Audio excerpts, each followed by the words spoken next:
Oke, sebelum lanjut menonton video ini, jangan lupa tekan tombol subscribe ya guys. Karena subscribe, like, dan komen itu nggak bayar. Yaps, tidak bayar, alias gratis. Halo teman-teman, assalamualaikum warahmatullahi wabarakatuh. Bagaimana nih kabar teman-teman hari ini? Semoga teman-teman tetap diberikan kesehatan ya, dan semoga tetap bisa beraktivitas dan melakukan kegiatan-kegiatan yang bermanfaat. Oke teman-teman, pada pertemuan kali ini saya akan share bagaimana cara mengatasi Windows yang lemot alias lelet alias lambat. Pasti teman-teman sering mengalami hal ini, terutama jika komputernya sudah banyak file, kemudian banyak aplikasi yang sudah terinstall, pasti teman-teman mengalami hal ini. Nah, bagaimana solusinya? Nah, sekarang saya akan memberikan tips bagaimana cara mengatasi Windows yang lemot agar bisa lebih kencang dan lebih nyaman untuk digunakan. Oke teman-teman, tanpa perlu panjang lebar, yuk langsung saja simak penjelasannya pada video berikut. Nah, langkah pertama yang harus dilakukan adalah hapus file temporary yang sudah tersimpan dalam sistem Windows. Nah, bagaimana caranya? Nah, langkah pertama adalah tekan Windows R ya. Tekan ini Windows R. Tombol Windows plus R bersamaan akan muncul seperti ini ya. Nah, kemudian ketikkan temp. Nah, ini akan masuk ke folder temporary Windows. Kemudian tekan enter. Nah, ini adalah file-file temporary yang tersimpan dalam sistem operasi Windows. Nah, ini bisa teman-teman hapus semuanya ya. Oke, kita hapus saja. Ini ya, tekan delete. Nah, klik yang permanen delete. Oke, jawab saja continue. Nah, jika keluar error seperti ini, teman-teman klik tentang ini, kemudian klik skip. Oke, selesai ya. Nah, itu langkah yang pertama. Kemudian langkah yang kedua, sama, kita hapus lagi temporary yang ada di folder lain. Tekan Windows R kembali, kemudian tambahkan simbol persen di depan dan di belakang. Setelah itu tekan enter. Oke, maka akan masuk ke folder temporary yang ada di ini ya, alamat lengkapnya ini di sini ya. Nah, ini adalah file-file temporary yang tersimpan dalam sistem. Oke, bisa kita blok semuanya. Ini ya, bisa klik select all atau Ctrl A. Ini ada Ctrl A di sini.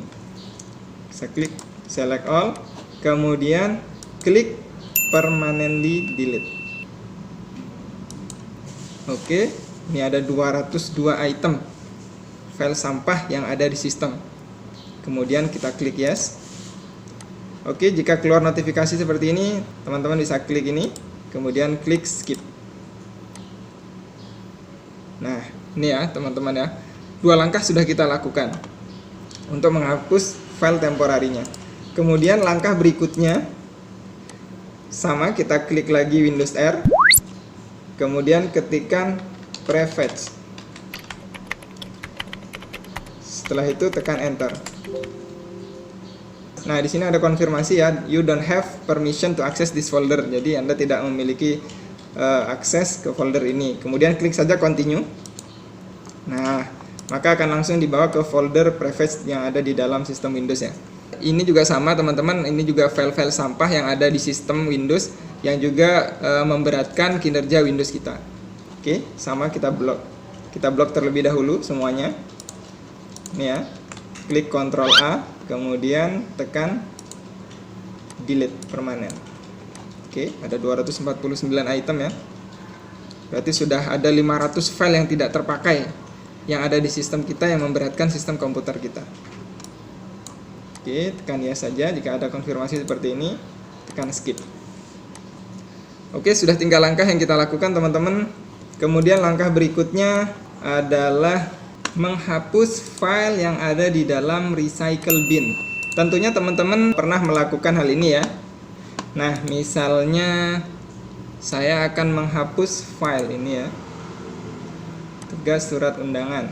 Nah, biasanya teman-teman langsung menekan tombol delete.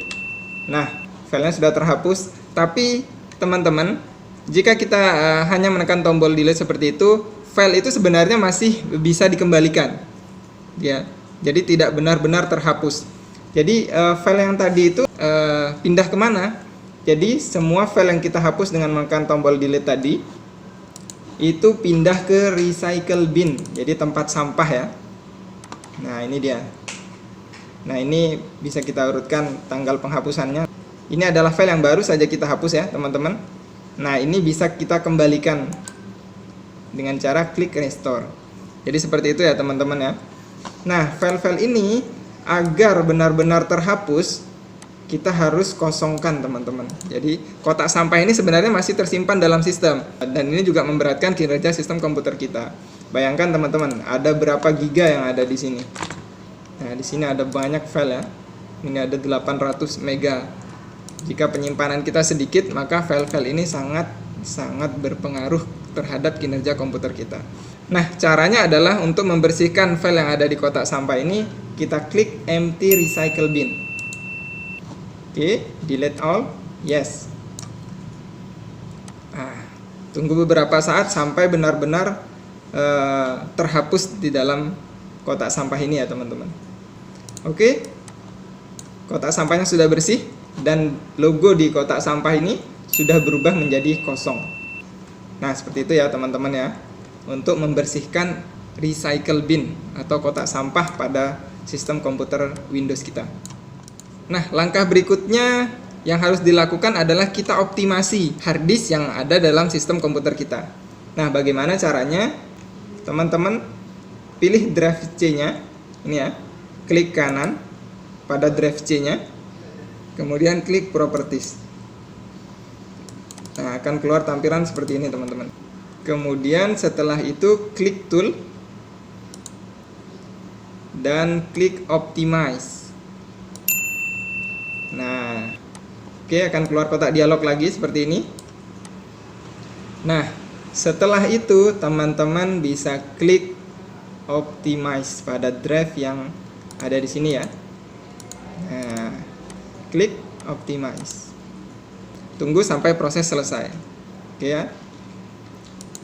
Kemudian ini juga diklik. Oke, seperti itu teman-teman. Jadi proses optimize ini nanti akan ada dua proses. Yang pertama adalah analisis, kemudian yang kedua adalah mengoptimasi hard disk. Oke ya, itu ada dua proses yang akan dilakukan nanti. Nah, lamanya proses optimasi ini tergantung dari hard disk, kemudian isi file pada hard disk teman-teman juga. Oke, setelah kita optimasi, berikutnya adalah masih di halaman ini ya teman-teman. Kemudian pindah ke tab general, kemudian pilih disk clean up. Oke, maka akan terlihat di sini file-file temporary system yang ada di dalam sini teman-teman. Nah, ini juga bisa kita hapus semuanya dengan cara klik ini ya teman-teman ya, clean up system file. Oke, tunggu beberapa saat. Proses ini juga tergantung dari file-file sampah yang ada di dalam komputer teman-teman. Setelah selesai, kemudian klik tombol OK, maka akan keluar konfirmasi, klik delete file. Nah, tunggu beberapa saat.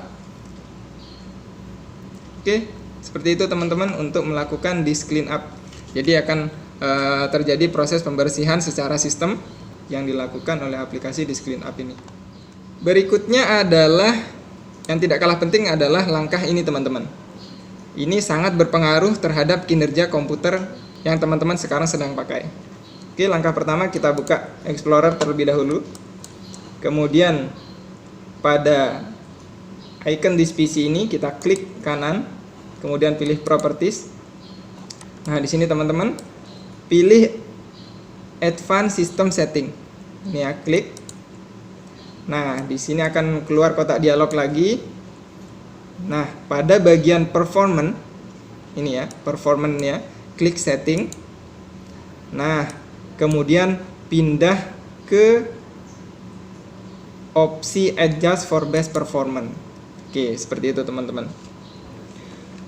Nah, langkah ini secara otomatis akan mengubah beberapa tampilan pada sistem komputer teman-teman. Ya, di sini ya. Pilih yang adjust for best performance, kemudian klik OK.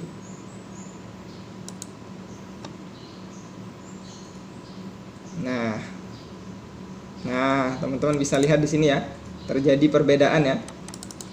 Nah, tidak akan ditampilkan secara thumbnail.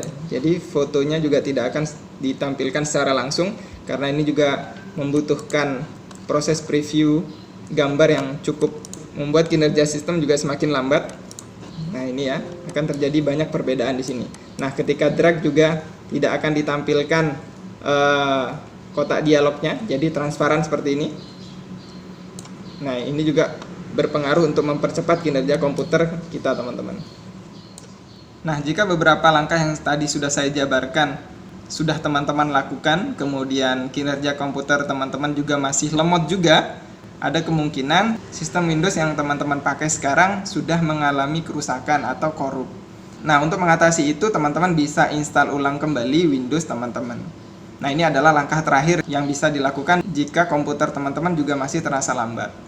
Nah, setelah install ulang ternyata masih tetap lambat juga. Nah, gimana solusinya? Nah, teman-teman bisa cek dulu harddisknya, pastikan harddisk teman-teman tidak penuh. Kemudian sesuaikan sistem operasi teman-teman dengan kemampuan harddisk dan juga memori yang teman-teman miliki.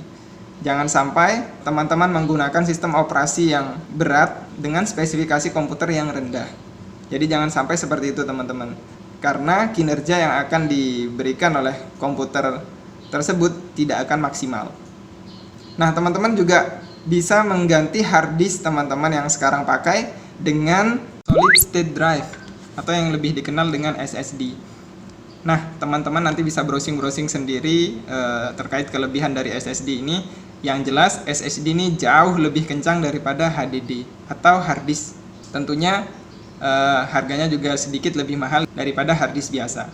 Oke, mungkin itu teman-teman beberapa tips yang bisa teman-teman lakukan untuk mempercepat kinerja komputer yang sekarang teman-teman sedang pakai. Oke, saya akhiri video ini. Semoga video ini bisa memberikan manfaat untuk teman-teman. Jangan lupa tetap dukung channel Bang Rahman dengan cara tekan subscribe, like, dan share video ini, dan juga komen, agar Bang Rahman tetap bisa memberikan video-video tutorial lainnya yang tentunya lebih baik dan lebih bermanfaat untuk teman-teman semua. Oke, saya akhiri teman-teman. Assalamualaikum warahmatullahi wabarakatuh.